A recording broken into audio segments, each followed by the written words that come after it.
Si vous êtes enceinte et que vous attendez un bébé pour la fin d'année, cette vidéo est faite pour vous. Avant tout, si ce n'est pas déjà fait, n'oubliez pas de vous abonner à cette chaîne. Je vous parle de tout ce qui est en rapport avec l'accouchement pour que vous puissiez bien le vivre en maternité. J'avais très envie de faire cet épisode parce que beaucoup d'entre vous attendent un bébé pour la fin d'année. Et il y a beaucoup de choses à dire sur ces naissances qui arrivent vers les fêtes de fin d'année. Alors, est-ce que votre anniversaire est rare et est-ce que la date prévue d'accouchement pour votre bébé est problématique ? L'INSEE a recensé plus de 41,6 millions de naissances entre les années 68 et 2021. Et on peut voir un petit peu quand est-ce qu'il y a le plus de naissances suivant le jour de l'année. Et quelle surprise, le 29 février est le jour où il y a de moins de naissances parce que ça arrive une fois tous les 4 ans. Après le 29 février, qui évidemment, on compte une fois toutes les 4 ans, arrive Noël. C'est quand même fou ces petits bébés qui naissent pas le jour de Noël, vous trouvez pas ? Mais ce qui est encore plus marrant, si je puis dire ça comme ça, c'est que la semaine avant Noël, là par contre, il y a un peu un boom de naissance.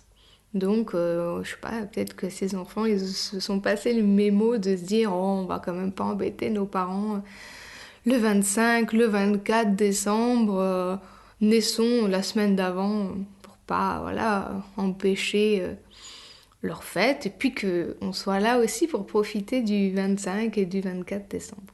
Et puis, il faut croire que ces petits bébés aussi ont pas envie de faire la fête le 1er janvier ou le 31 décembre parce que là aussi, il y a une chute, une baisse des naissances ce jour-là. Et puis, si on regarde un petit peu plus loin, qu'on regarde toute l'année, on se rend compte que le 1er mai, le 8 mai, le 15 août, le 14 juillet, le 11 novembre, en fait, toutes ces dates qui sont des jours fériés, il y a moins de naissances. C'est quand même un petit peu incroyable. Donc, qu'est-ce que ça veut dire ? Que ces bébés, ils sont au courant que c'est des jours fériés et que, on va pas embêter les parents et les soignants ce jour-là ? Ou est-ce que ce serait quelque chose extérieur à leur bon vouloir ? Après, soyons honnêtes, qui c'est qui a envie de travailler un 25 décembre ? Qui c'est qui a envie de travailler un jour férié ? On peut le comprendre quand même. Et donc nous, on n'a pas envie et ces soignants, ils ont peut-être pas envie non plus. Alors bien sûr, c'est pas tous les soignants, Je pense qu'on est quand même d'accord pour dire que la gynécologie obstétricale, c'est sûrement une des médecines les plus imprévisibles. On ne sait pas quand un bébé va naître, ça naît un petit peu quand ça veut, quand c'est prêt, la nuit, les jours fériés, les vacances, etc. J'ai pas parlé de Pâques, mais c'est pareil aussi, Pâques. Comme ça tombe un petit peu aléatoirement, suivant quand est-ce que c'est le lundi de Pâques, etc., ça se voit moins, c'est moins visible, mais on voit quand même qu'autour de ces jours-là, il y a moins de naissances aussi. Mais donc si on accepte que c'est pas l'enfant, le bébé, le fœtus qui décide de ne pas naître le 25 décembre, qui n'est pas celui qui décide de ne pas naître le 15 août, etc. Qu'est-ce que ça veut dire alors ? Ça veut dire que certains soignants vont faire un travail de conditionnement plusieurs semaines avant votre date de prévue. Parce que votre date, on la connaît depuis plusieurs mois. Donc ces soignants-là qui n'ont pas envie de travailler un jour férié ou pendant les fêtes de Noël vont savoir évidemment que vous devez accoucher dans ces eaux-là, voire même le 25 décembre. Donc, ils vont commencer un travail de conditionnement des semaines à l'avance. Donc, qu'est-ce que ça veut dire ? Commencer à vous faire peur. Votre bébé, il est trop gros, vous n'avez pas assez de liquide, votre bébé, il est trop petit, etc. Donc, plein de raisons qui sont plus ou moins valables pour déclencher une semaine avant les fêtes ou de vous planifier une césarienne pour X ou Y raison. Parce que de toute façon, vous n'allez pas non plus vouloir accoucher le 25 décembre, non, vous voulez être avec votre famille et puis avec votre bébé, ce serait quand même mieux, non ? Alors, on approche de la date de terme, là, on vous a pas trop conditionné, mais un petit peu en avance. Puis on va vous dire, vous allez quand même pas laisser dépasser la date de terme, vous voulez que votre bébé meure quand même. Il faut déclencher maintenant, ça suffit, il peut sortir. Ils ont assez resté de temps dans votre ventre, etc. Voilà, bon, il y en a des milliers d'excuses à vous offrir. Si d'ailleurs vous en avez eu dans ce genre-là, n'hésitez pas à les mettre en commentaire pour qu'on se méfie un petit peu toutes quand ces dates-là arrivent, ces dates de fériés ou ces dates de fêtes de fin d'année, pour qu'on sache en fait ces phrases qu'ils utilisent pour nous faire peur, et quand on les connaît, on va peut-être moins se laisser faire en fait. Et donc non, moi je veux pas que mon bébé meure parce que j'ai dépassé la date de terme, c'est sûr, mais moi je veux juste que mon bébé naisse quand il est prêt en fait, tout simplement. Et si ça tombe le 25 décembre, c'est comme ça. Parce que la santé de mon enfant, c'est quand même plus important qu'un jour férié. Mais ce que je comprends pas, c'est que si vous êtes soignant, que vous avez décidé de faire ce métier, vous savez que la gynécologie obstétricale, c'est imprévisible, pourquoi vouloir contrôler ces naissances pour des jours fériés ? Alors qu'on sait très bien que ça fait du mal aux mamans et encore plus aux bébés. Bien sûr, ils sont pas là pour nous le dire. Ils nous le disent plus tard. Il y a beaucoup d'études et de témoignages en fait de psychologues qui font des régressions, et on voit très bien que quand ils retournent dans leur naissance, en fait, ces patients, ils se rappellent de tout. Le corps n'oublie pas, le subconscient n'oublie pas. Les déclenchements, c'est extrêmement violent pour les bébés. Et c'est pour ça que c'est toujours accompagné de la détresse fétale, et que très souvent ça finit en césarienne, parce que voilà, le bébé peut plus supporter l'intensité de ses contractions. Je pense que si on demandait la notice des médicaments qu'on nous injecte pour le déclenchement, je pense que beaucoup de gens arrêteraient de le prendre, parce que les effets secondaires, ils sont vraiment énormes. Et c'est pas du tout sans risque. Donc après, je peux comprendre peut-être que la conjointe n'est pas là aux dates prévues. Peut-être qu'on a envie de passer Noël avec son bébé. Mais il faut quand même se rappeler que tout ça, ça va affecter son enfant, et à long terme en fait. Parce que quand je vous parle des régressions, tout ça, c'est des adultes qui passent dans ces régressions, et tout ça c'est encore dans leur corps, et ça affecte en fait parfois même jusqu'à leur personnalité et certains penchants qu'ils ont par la suite. Et puis aussi il faut se souvenir que ces soignants, comme je disais, c'est quand même des êtres humains, ils ont peut-être envie de passer Noël avec leur famille. Ça n'excuse pas le fait d'être impatient, et le fait d'être, peut-être qu'on est la veille de Noël et que vous êtes en train d'accoucher, vous avez soit vous vous êtes fait déclencher un petit peu avant, soit vous avez refusé. Et là, on peut avoir une pression pour justement que ça aille plus vite. Donc accélération du travail, détresse fétale, et puis césarienne en urgence, juste par impatience en fait. Et quand je parle de ça, c'est... Je veux pas faire peur, et je veux pas... non plus dénoncer tous les soignants, parce que tout le monde n'est pas comme ça, hein. Il y a beaucoup de soignants qui sont dans ce domaine-là, et qui savent que c'est imprévisible, et qui vont peut-être devoir travailler le 25 décembre ou le 24 dans la nuit jusqu'au 25. Voilà, ils le savent. Mais il y a aussi beaucoup de soignants qui mettent la pression, qui vont conditionner à l'avance pour que justement vous n'accouchiez pas quand c'est les jours fériés, quand c'est les jours de fête. Et malheureusement, c'est la vérité, dans le sens où on le voit avec l'INSEE qui recense 41,6 millions de naissances en France. Mais c'est la même chose aux USA, c'est la même chose au Royaume-Uni, c'est pareil. On a les mêmes données. Il y a beaucoup moins de naissances sur ces jours-là. Après, ils n'ont pas les mêmes jours fériés, mais au niveau de Noël et compagnie, on est vraiment dans le même schéma. Donc tout ça, c'est pas les bébés qui ont décidé, c'est bien que c'est extérieur à eux. Et extérieur à eux, ça peut être évidemment les parents qui décident qu'ils n'ont pas envie d'accoucher à Noël, donc ça c'est votre choix. Mais quand c'est pas votre choix et que ça a été contrôlé par une personne extérieure, donc un soignant, en vous faisant peur juste pour des raisons personnelles de j'ai envie d'être avec ma famille à Noël, il faut changer de métier tout simplement, hein. Voilà, désolé, hein, c'est triste à dire, mais et ça veut pas dire qu'ils vont naître le 25 décembre en plus, c'est possible que ça naisse quelques jours plus tard. Donc on met une énorme pression, on a un boom de naissance la semaine d'avant, c'est pas au hasard. C'est pas dû au hasard, c'est clairement contrôlé, extérieur à ces bébés qui sont au final ceux qui souffrent avec leur maman. Bon, c'est pas tout, on va quand même apporter des solutions parce qu'on est aussi là pour pouvoir faire des choix éclairés, pour avoir des solutions, pour bien vivre son accouchement. Donc, qu'est-ce qu'on peut faire quand notre date prévue, c'est le 25 décembre ou le 14 juillet ou le 1er mai, etc. Alors déjà, je pense que c'est important de discuter avec la personne qui vous suit, si c'est en plus la personne qui sera là à votre accouchement, parce qu'en France, on est quand même beaucoup suivi par des gynécologues. Faut pas oublier qu'on peut être aussi suivi par des sages-femmes qui sont un petit peu moins intrusives, on va dire, surtout ces protocoles-là. Si vous êtes suivi par la personne qui sera sûrement peut-être là à votre accouchement, n'oubliez pas que eux aussi peuvent vous déclencher parce que c'est leurs vacances qui approchent vers votre terme. Voilà, c'est pas grave si c'est pas cette personne-là qui est à votre accouchement, c'est quand même beaucoup plus important que vous ne soyez pas déclenché pour rien, pour cause de vacances de votre gynécologue, et d'avoir quelqu'un d'autre que vous connaissez pas, vous n'avez pas besoin vous pouvez faire seul, hein, vous avez juste besoin de vous, de votre accompagnant pour donner naissance.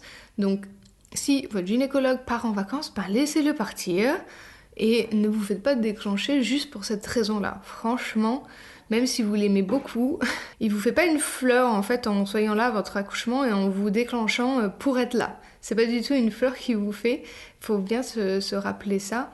C'est plutôt une fleur qui se fait à lui d'être là, de profiter jusqu'au bout, que ce soit juste parce qu'il a envie de participer à votre naissance et peut-être aussi financièrement, faut aussi se rappeler tout ça. Quitte à choisir, ayez qui sera là le jour de votre accouchement plutôt que de déclencher. Et puis qui sait, vous pouvez peut-être même aller jusqu'à après ses vacances et puis il sera de retour. Donc voilà, demandez clairement à ce soignant qui vous suit, qui sera peut-être là à votre accouchement aussi si vous suit jusqu'au bout. Est-ce que ça pose problème, cette date? Clairement, on espère qu'ils vous diront la vérité. Est-ce que ça pose problème? Est-ce qu'ils ont des plans pour ce jour-là? Est-ce qu'ils ont prévu de passer Noël avec leur famille? Voilà, faites-les parler un petit peu. Peut-être que vous allez voir que oui, en effet, ils aimeraient beaucoup passer Noël avec leur famille. Donc vous savez déjà un petit peu que on va peut-être vous conditionner un petit peu à l'avance. Ou peut-être qu'on va vous dire, non, moi je fais ce métier, je sais très bien que les naissances ça peut arriver un peu n'importe quand. Il n'y a pas de pression si jamais le bébé arrive le 25 décembre.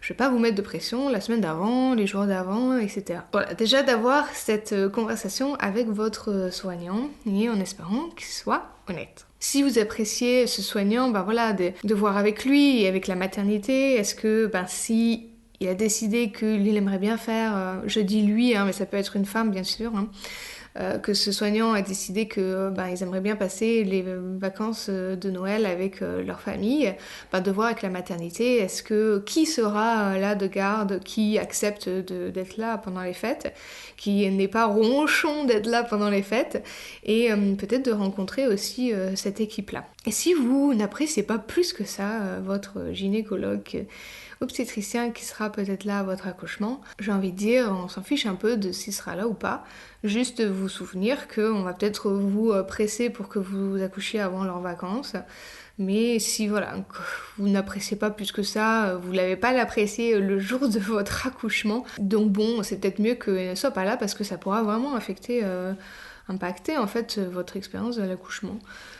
Et peut-être que en fait, rappelez-vous que si cette personne, vous ne l'appréciez pas, vous avez l'impression que vous ne pouvez pas poser de questions, que vous n'êtes pas à l'aise quand vous allez le voir pendant vos examens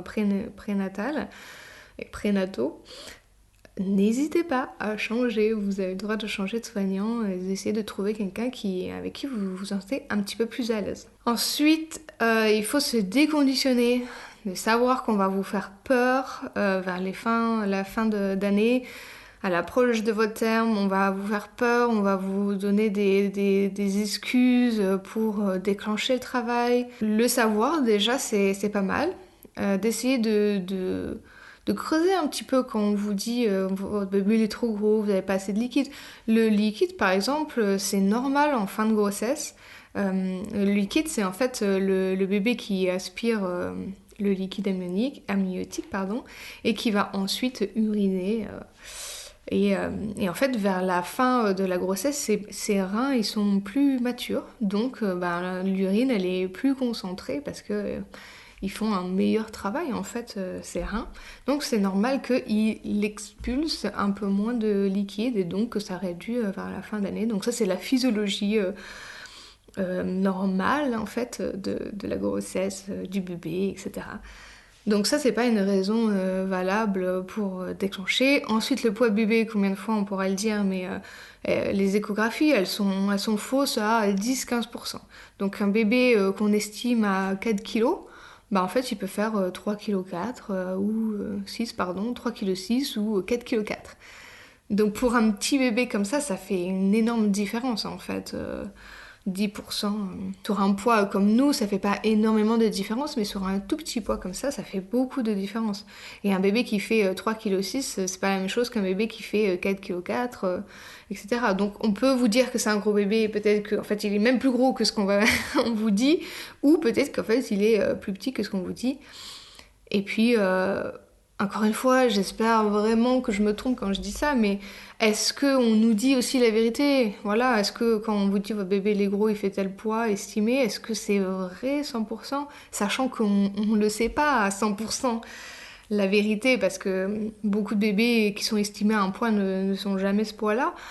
Donc, est-ce qu'on nous dit la vérité à ce moment-là, ou est-ce que c'est pour nous faire peur? Voilà, j'espère pas, mais bon, on sait jamais, avec tout ce qu'on entend, tout ce qu'on voit, mieux vaut se méfier. Puis j'avais aussi lu que les échographies sur 100 personnes, en fait 75 vont avoir une échographie qui est bien faite, et de toute façon, il y a toujours l'erreur de 10-15%.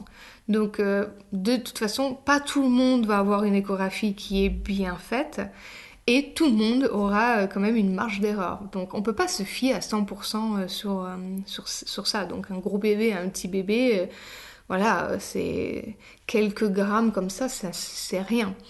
On a décidé maintenant qu'au-dessus de 4 kilos, c'était des gros bébés, mais le corps sait faire, voilà, hors le diabète gestationnel, un bébé de 4 kilos, ça passe, le bassin s'ouvre, le vagin, la vulve s'ouvre, donc voilà, le corps, il va faire passer ce bébé.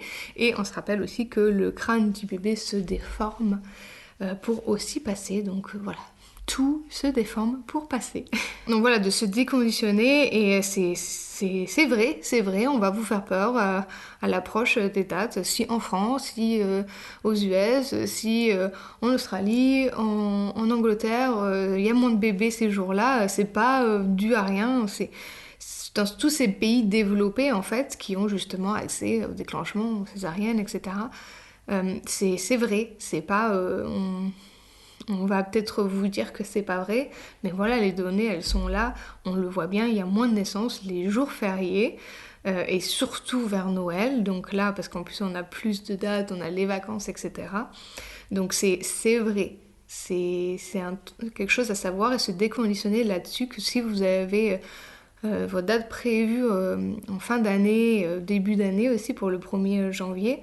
Voilà, sachez qu'il y a moins de naissances, mais c'est pas dû au bébé qui décide, c'est évidemment extérieur à eux, et de savoir qu'on va peut-être vous faire peur. Et puis surtout, essayez de faire la part des choses. N'hésitez pas à poser des questions. En fait, c'est à vous, c'est votre responsabilité de poser des questions. Est-ce que, comme elle disait Marika dans son épisode il y a quelques semaines, est-ce que ça a du sens pour vous? Est-ce que quand on vous dit quelque chose, vous ressentez de la peur, vous ressentez que vous ne croyez pas à ce qu'on vous dit? Est-ce que ça a du sens? Est-ce que ça vous fait mal au ventre? Est-ce que vous avez envie de poser une question et vous le faites pas parce que vous avez peur? Voilà, tout ça, c'est des signaux de vous dire qu'il y a quelque chose qui va pas et qu'il faut, il faut pas hésiter. Je sais que c'est dur, mais rappelez-vous toujours que vous allez vous rappeler de cet accouchement toute votre vie. Moi, je parle avec des femmes qui ont un certain âge, et quand elles veulent bien m'en parler, parce que c'est quand même des générations qui sont assez pudiques, quand elles veulent bien m'en parler, elles se rappellent de leur accouchement, et surtout, elles se rappellent de comment elles ont été traitées. Donc rappelez-vous que je suis persuadée que si je vais voir les soignants qui ont accouché, qui ont assisté ces femmes à accoucher, pardon, Je suis persuadée qu'il se rappelle pas du tout d'elle, à moins qu'il y ait eu quelque chose vraiment incroyable qui se soit passé. Mais par contre, toutes ces femmes, elles se rappellent très très bien de leur accouchement. Et je peux parler de femmes qui ont un certain âge. Et puis des femmes qui sont peut-être la génération au-dessus de la nôtre, voilà, qui se rappellent aussi très bien, qui ont accepté beaucoup de choses et qui se rendent compte un petit peu petit à petit quand on discute qu'il y a beaucoup de choses qui n'étaient pas normales. Et elles le savaient, elles le sentaient, mais on minimise un petit peu tout ça. Oh, l'accouchement ça fait mal, c'est tout ça, bon bref. Donc on minimise un petit peu toutes ces choses-là de l'accouchement qui ne sont pas normales. Parce que bon, c'est comme ça, eux ils savent, nous on sait pas, etc. Sauf que ça laisse un goût amer en fait de la naissance de son enfant toute sa vie. Et il y a beaucoup de femmes qui partent en dépression de postpartum, qui ont du mal à s'attacher à leur bébé. Je pense que les générations d'avant, donc nos parents, grands-parents, ils ont peut-être souffert en fait de ces naissances-là. Et il faut le dire, il y a quand même une distance, peut-être pas tout le monde bien sûr évidemment, mais il y a une distance qui s'est mise un petit peu et on essaie de réparer tout ça en fait avec notre nouvelle génération qui attend des bébés et on espère que ça se passe bien, mais vraiment bien, pas le bien qu'on veut bien accepter, hein. Oui ça s'est bien passé, mais en fait j'ai eu une épisiotomie sans consentement, j'ai eu mon bébé qu'on a coupé son cordon et qu'on a pris pour des soins, enfin bon tout ça c'est pas, ça se passe bien. Mais voilà, d'avoir des accouchements qui se passent réellement bien pour essayer de réparer cette génération qui arrive pour que je suis persuadée que si les naissances se passent mieux, si elles sont plus respectées, que les mères elles puissent avoir ce vrai lien d'attachement dès le début avec leur bébé,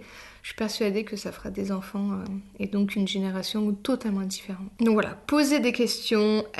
Comment vous vous sentez sur les problèmes qu'on vous trouve? Est-ce que vous pouvez demander un deuxième avis? Quelqu'un qui, par exemple, en fait, n'a rien à voir avec votre accouchement, qui ne sait même pas quand est-ce que c'est votre date prévue, hein, et vous allez faire une écho juste pour vérifier les choses qu'on vous a dites, sans rien dire, juste en demandant, voilà, j'aimerais faire une écho pour mon bébé, pour voir un petit peu comment ça va, et de voir tout simplement qu'est-ce qu'on vous dit. Voilà, et d'avoir un deuxième avis, quelqu'un qui sera pas là à votre accouchement, qui en fait s'en fiche un petit peu que vous êtes censé accoucher le 25 décembre, pourra peut-être vous donner son avis un petit peu moins influencé, hein, si je puis dire ça comme ça, et de voir qu'est-ce qu'on vous dit. Est-ce que vraiment les problèmes qu'on vous a trouvés, d'un gros bébé, d'un petit bébé, j'en sais rien, c'est vrai. Il faut surtout se rappeler que les déclenchements, l'accélération du travail, les césariennes, voilà, tout ça programmé un petit peu à l'avance parce que les fêtes, parce que les jours fériés, parce que Noël arrive, etc. Juste pour le confort en fait d'un soignant qui veut être là ou qui veut pas être là plutôt. Tout ça, ça va avoir un impact pour vous, mais aussi pour votre famille. On le sait très bien, c'est prouvé, les accouchements compliqués, qui se passent pas bien, ça augmente la dépression du postpartum. Ça, on le sait, c'est prouvé, voilà, on n'a plus besoin de le dire. Donc ça veut dire que ça impacte la mère, évidemment, avec son bébé, mais aussi avec son conjoint, avec ses autres enfants, si elle en a. Donc tout ça pour une date de Noël, une date de Nouvel An ou un autre jour férié, on va impacter peut-être plusieurs années de la vie de cette famille et toute la famille. Donc c'est quand même quelque chose à un déclenchement, ces fêtes-là de fin d'année, des choses à ne pas prendre à la légère. C'est la triste réalité. Les données de l'INSEE le montrent, c'est vrai. Il y a moins de naissances à ces jours-là. C'est pas dû aux bébés qui ont décidé de ne pas venir le jour de Noël. C'est bien extérieur à eux. Donc rappelez-vous que ça, c'est pas sans risque. C'est rare qu'un accouchement déclenché, accéléré se passe bien. Il y en a quelques-uns, il y a toujours des exceptions. Mais en général, c'est toujours un petit peu compliqué. Est-ce que c'est quelque chose qui vous est déjà arrivé si vous avez déjà eu des enfants? Je sais que beaucoup d'entre vous attendent des bébés, comme je disais, vers la fin de l'année. N'hésitez pas à dire si on a déjà commencé à vous conditionner, dans quelle optique vous êtes. Est-ce que vous avez envie d'accoucher le 25 décembre? Est-ce que votre soignant est avec vous avec cette date? Est-ce qu'on a déjà commencé à vous dire un petit peu des choses? Voilà, n'hésitez pas à me dire tout ça en commentaire. Rappelez-vous que c'est la triste réalité, c'est pas, je suis pas en train d'inventer tout ça. Vous pouvez aller voir les données de l'INSEE, hein, c'est bien clair, il y a moins de naissances ces jours-là. J'espère en tout cas que vous aurez une équipe bienveillante qui aura le bien-être de votre bébé et de vous-même en tête avant voilà, ces fêtes de fin d'année. Et j'espère que tout se passera bien pour vous et que vous êtes maintenant au courant de ces choses-là. Je vais arrêter là parce que je pense que j'ai dit beaucoup de choses. J'espère que je ne me suis pas trop embrouillée et que vous êtes un petit peu éclairé sur ce qui se passe. Si vous êtes soignant, n'hésitez pas à nous dire aussi ce que vous en pensez de tout ce que je viens d'énumérer ici. Je ne suis pas en train de pointer du doigt, mais il faut quand même dire les choses. C'est la réalité et il faut en parler. À partir du 1er décembre, je vais vous partager tous les jours un petit épisode que j'avais posté sur le podcast l'année dernière, donc un petit calendrier de l'Avent. Comme c'était des épisodes de podcast, vous n'allez pas me voir en vidéo, mais ça vous permettra d'écouter ça en faisant autre chose. Je ne sais pas si vous regardez de toute façon l'écran quand je vous parle, mais voilà, ce sera sans vidéo jusqu'au 24 décembre. Voilà, je vous souhaite de super belles fêtes. J'espère que vous n'avez pas une date prévue en fin d'année, parce que la pression est lourde, ça c'est sûr. Mais en tout cas, si ça l'est, j'espère que vous êtes un petit peu plus informés sur ce qui se passe. Et je vous dis à l'année prochaine. Bye!